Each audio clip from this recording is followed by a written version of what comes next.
But the challenges ahead are equally great, and they too will require the support and the efforts of the Congress and the people working in cooperation with the new administration. We have ended America's longest war, but in the work of securing a lasting peace in the world, the goals ahead are even more far-reaching and more difficult. We must complete a structure of peace so that it will be said of this generation, our generation of Americans, by the people of all nations, not only that we ended one war, but that we prevented future wars. We have unlocked the doors that for a quarter of a century stood between the United States and the People's Republic of China.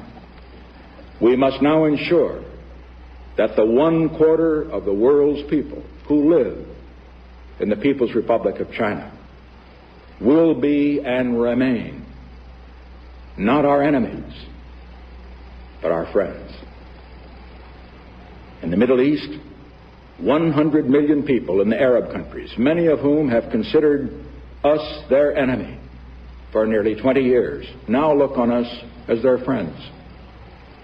We must continue to build on that friendship so that peace can settle at last over the Middle East, and so that the cradle of civilization will not become its grave. Together with the Soviet Union, we have made the crucial breakthroughs that have begun the process of limiting nuclear arms. But we must set as our goal not just limiting, but reducing and finally destroying these terrible weapons so that they cannot destroy civilization, and so that the threat of nuclear war will no longer hang over the world and the people. We have opened a new relation with the Soviet Union. We must continue to develop and expand that new relationship so that the two strongest nations of the world will live together in cooperation rather than confrontation.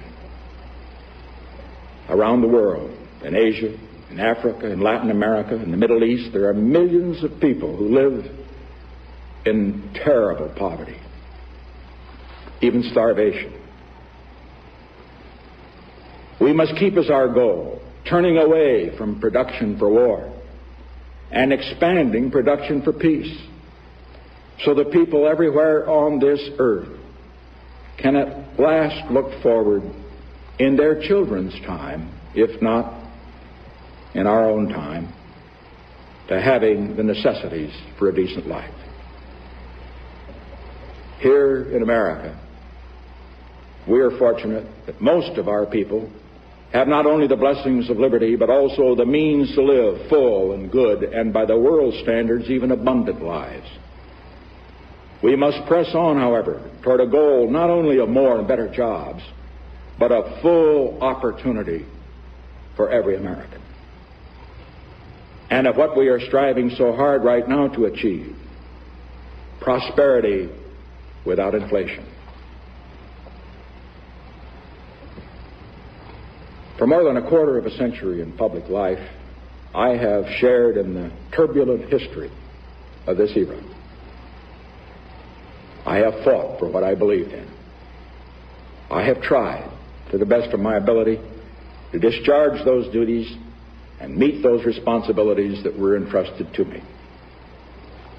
Sometimes I have succeeded, and sometimes I have failed. But always, I have taken heart from what Theodore Roosevelt once said about the man in the arena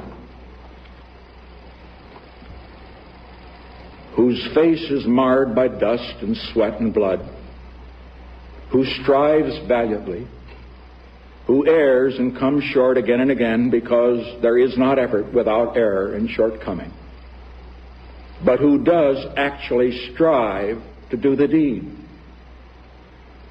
who knows the great enthusiasms, the great devotions, who spends himself in a worthy cause. who at the best knows in the end the triumphs of high achievements, and who at the worst, if he fails, at least fails while daring greatly.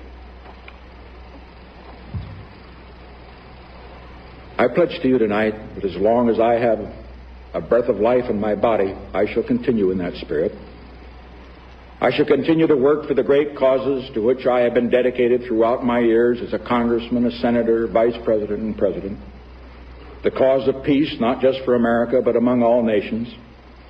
Prosperity, justice, and opportunity for all of our people.